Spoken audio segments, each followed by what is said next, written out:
Senhor esteja convosco. Ele está no meio de nós. Anúncio da boa nova de nosso Senhor Jesus Cristo, segundo João. Glória a vós, Senhor. Naquele tempo, Jesus foi para o Monte das Oliveiras. De madrugada voltou de novo no templo. Todo o povo se reuniu em volta dele. Sentando-se, começou a ensiná-los. Entretanto, os mestres da lei e os fariseus trouxeram uma mulher surpreendida em adultério.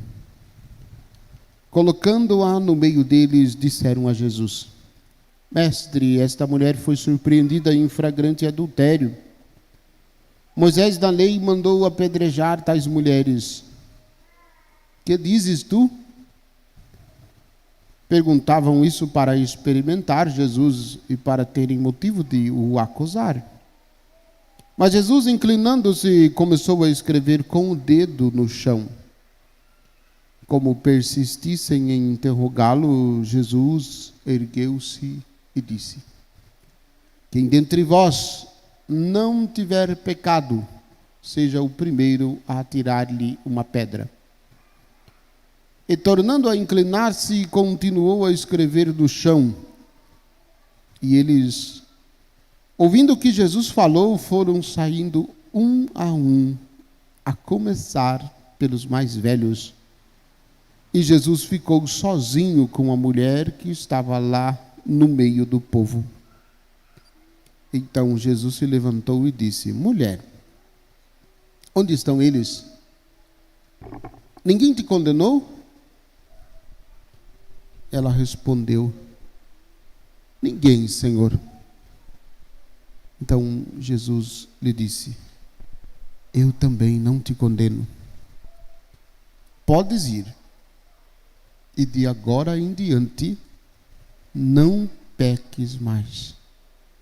Palavra da salvação. Glória a vós, Senhor. Que as palavras do Santo Evangelho perdoem os nossos pecados. Que assim seja. Podem sentar-se um pouquinho.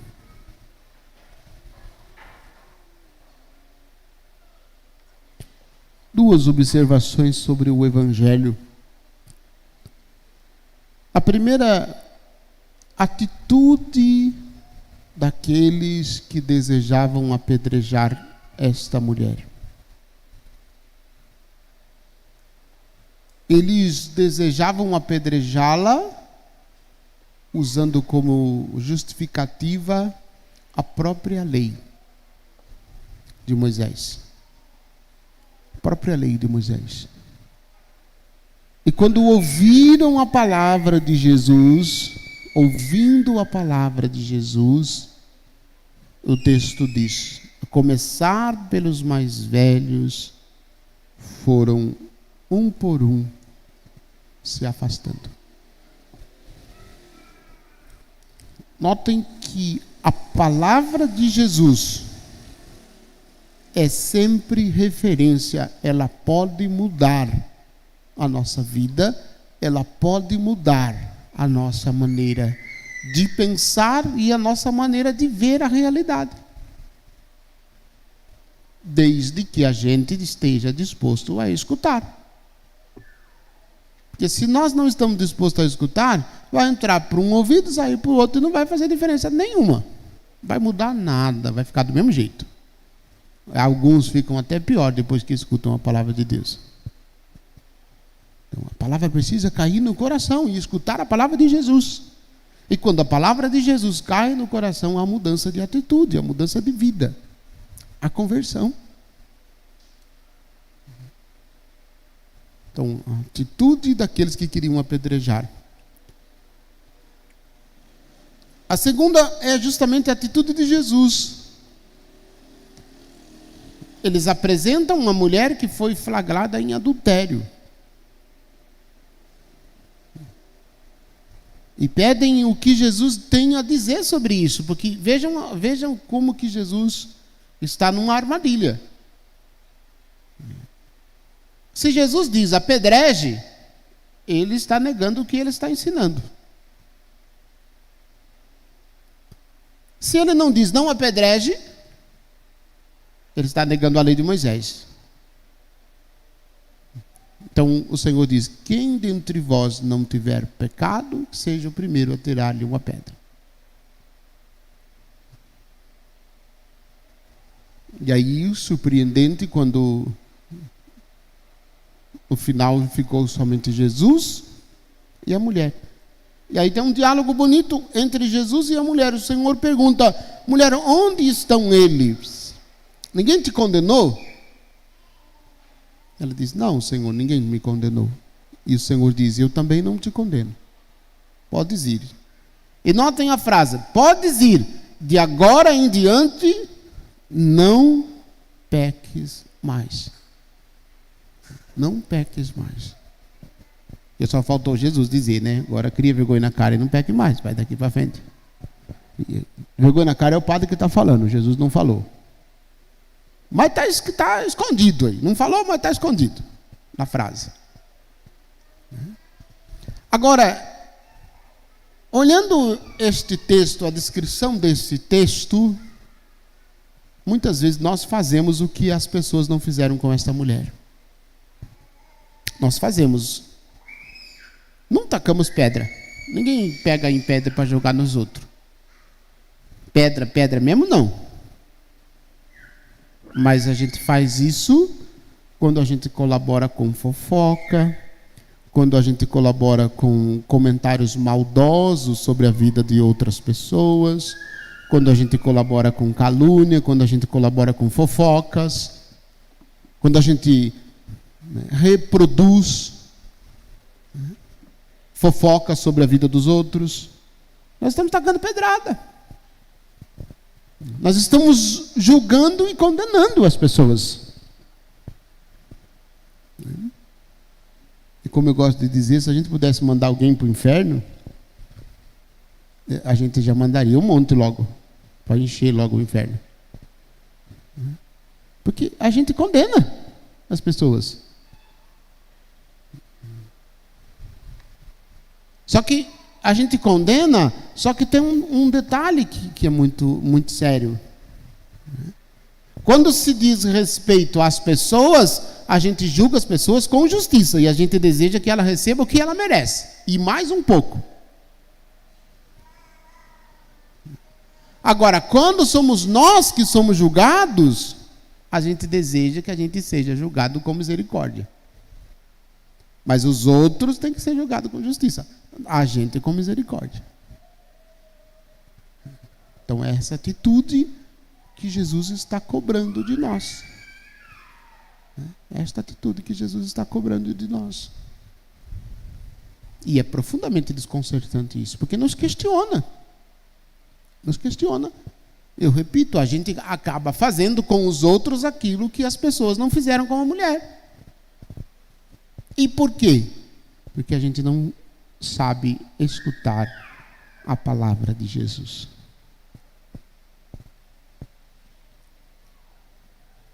Vamos para o final da homilia. Paulo, na segunda leitura, na carta aos Filipenses, final do versículo 8. Por causa dele eu perdi tudo. Considero tudo como lixo, para ganhar Cristo e ser encontrado nele, unido a ele. Que você já perdeu por causa de Jesus? Você já perdeu alguma coisa por causa de Jesus? Isto é, você já deixou alguma coisa para trás? Abandonou alguma coisa por causa de Jesus? Ainda não? Olha. Então eu tenho que dizer para você, você ainda não é discípulo de Jesus, não. Se você não teve coragem de deixar nada para trás por causa de Jesus, você ainda não é discípulo dele. E se você não é discípulo dele, você é discípulo de quem? A quem você está seguindo? A quem? Considero tudo como lixo. Por causa dele eu perdi tudo. Considero tudo como lixo para ganhar Cristo e ser encontrado unido a ele. Não com minha justiça provindo da lei, mas com a justiça por meio da fé em Cristo, a justiça que vem de Deus na base da fé. Esta consiste em conhecer Cristo, experimentar a força da sua ressurreição, ficar em comunhão com os seus sofrimentos, para ver, tornando-me semelhante a Ele na sua morte. Ficar em comunhão com Cristo com os seus sofrimentos, tornando-me semelhante a Ele na sua morte. Para ver se alcanço a ressurreição dentre os mortos. Não que eu já tenha recebido tudo isso, ou que eu já seja perfeito. Mas corro para alcançá-lo, visto que eu já fui alcançado por Cristo. Corro para ser alcançado. Corro para alcançar Cristo, porque fui por Ele alcançado. E aí nós observamos o quê? Que muitas pessoas se preocupam com tantas coisas e fazem tanto empenho, tanta luta, gastam todas as suas energias para conquistar muitas coisas, para conquistar muitas situações perante o mundo, mas não querem fazer o mínimo de esforço possível para Cristo, para alcançar Cristo. Não querem fazer. Mínimo de esforço possível.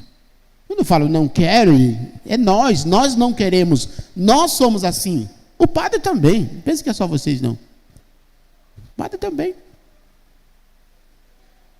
A gente tem sempre uma lista de coisas que são prioritárias na vida da gente. Mas a gente não quer fazer todo o esforço necessário para a gente alcançar Cristo. A gente quer viver uma vida mais ou menos. Sem sacrifício, sem cobrança, sem exigências, sem responsabilidades. Uma vida tranquila. Suave. Sombra boa e água fresca. É isso a tradução daquilo que nós... Muitas vezes nós somos assim. Então, os momentos de orações, os momentos de entrega, os momentos de conversões. Vejamos, rapidamente, não responda, mas pensa aí com você. Nós estamos na 5ª semana da Quaresma. Você já fez a sua confissão para a Páscoa? Não responda. Fica quietinho, só pensa aí. Não fiz ainda, padre, não deu tempo. Não preciso me confessar. Não, padre, eu confesso diretamente com Deus. Eu não preciso procurar o padre, eu confesso diretamente, linha direta com Deus, lá fala meus pecados e pronto. Esse é pensamento católico? Você é um católico e pensa desse jeito. Parabéns, você está no caminho certo.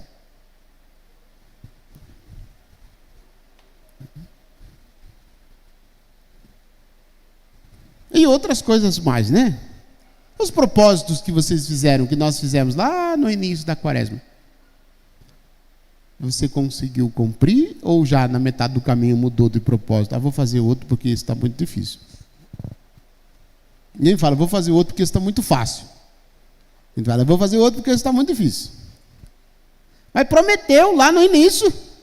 Falou que ia fazer. Falou que ia rezar. Falou que ia ler a Bíblia. E está fazendo? Cumpriu tudo que você prometeu?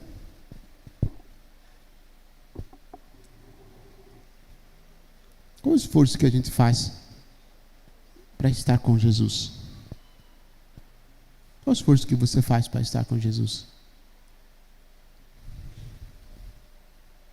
É preciso olharmos para Paulo e buscarmos o Senhor com profundidade, com sinceridade, rasgar o nosso coração, mudar de mentalidade, mudar de vida, mudar a direção do nosso caminhar e caminhar com Jesus. Por causa dele, eu perdi tudo e considero tudo como lixo, porque encontrei Jesus. Quem tem Jesus tem tudo. Ainda que não tenha nada. E quem não tem Jesus, não tem nada, ainda que tenha tudo. É bonita essa frase, mas não é minha não. Essa frase é do Papa Bento XVI.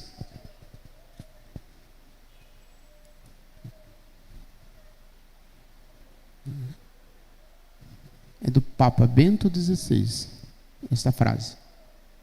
Numa catequese que ele deu sobre o discipulado, sobre o seguimento de Jesus. É preciso a gente ser radical no seguimento de Jesus. Não dá para seguir Jesus mais ou menos. Não dá para seguir Jesus e ficar de olho nas coisas do mundo e ser apegado às coisas do mundo. Não é possível. Termino dizendo, às vezes o Senhor nos prepara certas experiências que a gente não se dá conta das experiências que o Senhor nos proporciona viver. Ontem, numa das missas, eu vivi uma experiência bem desconcertante. Tinha falado sobre julgamento que a gente faz das pessoas. Na hora da consagração, quando eu comecei a rezar a oração eucarística, já perto da consagração, entrou uma mulher na igreja. E ela entrou e começou a falar algumas coisas. Começou a fazer alguns comentários de certas realidades da vida dela. E a gente continuou a missa, porque eu estava fazendo a consagração do pão, ia fazer a consagração do vinho, eu não podia mais interromper a oração, porque já tinha começado, eu não podia interromper. E ela falando, e eu continuei.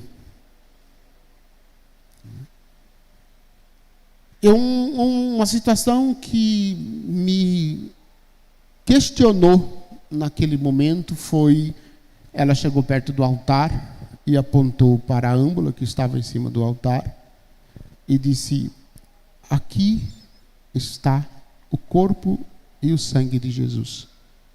O corpo e o sangue de Jesus é um só. E eu não estou preparada para participar disso aí que está em cima do altar. E apontou para cima do altar.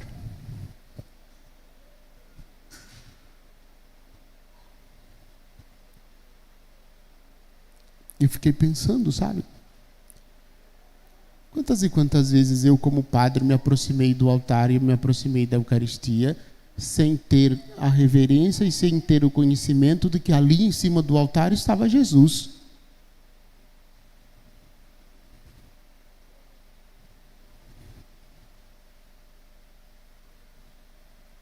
E ela tentou falar algumas coisas, algumas palavras. Tentou pegar o microfone da minha mão para falar no microfone. Eu não deixei, segurei o microfone.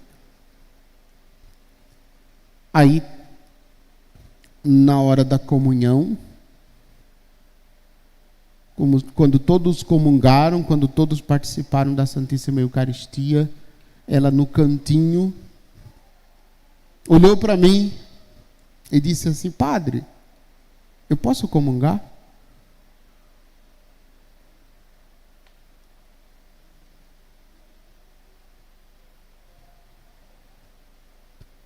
Se eu digo não, não sei o que aconteceria. Se eu digo sim, talvez pudesse escandalizar. Eu simplesmente olhei para ela e não disse nada. Fiquei em silêncio, móvel, parado, não consegui falar nada. E antes que alguma palavra saísse da minha boca, ela estendeu a mão e comungou, junto com as pessoas que estavam na equipe de música. Depois que ela comungou, ela sentou-se num banco e ficou lá, em silêncio, de cabeça baixa, por alguns minutos. Não disse uma palavra.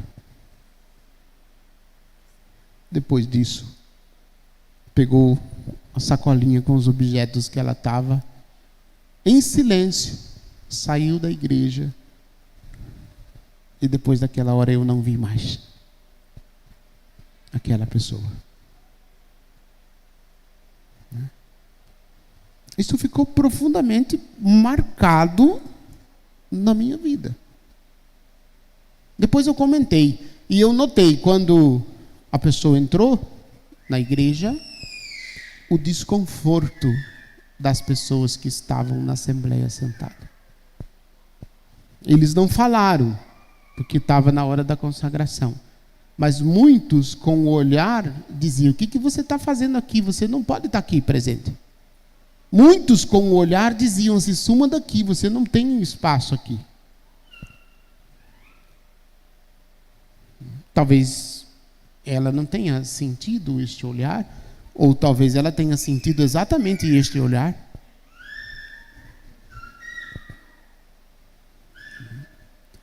Deus nos dá a oportunidade de nos aproximar do altar da Eucaristia. Uma graça única e extraordinária. E não é porque nós somos bons, ou porque nós somos santos, ou porque nós somos melhores do que ninguém, não. Deus nos deu a graça porque Ele é misericordioso, não porque nós somos bons. E esta misericórdia de Jesus manifestada para essa mulher é também a misericórdia que Ele deseja que nós não só experimentemos, como também nós acolhamos os outros também com misericórdia. Jesus pede isso de nós. E é desconcertante. É desconcertante. Porque muitas vezes a gente veste uma roupa de santidade. E todo mundo que vê a gente na igreja olha para a gente e fala assim: olha como ele é santinho. Olha que belezinha. Participa bonitamente da missa, piedosamente. Participa com devoção. Que a gente veste uma roupa de santidade. Mas depois que a gente sai da igreja, que a gente vai para casa, só Deus é que sabe o que acontece lá, né?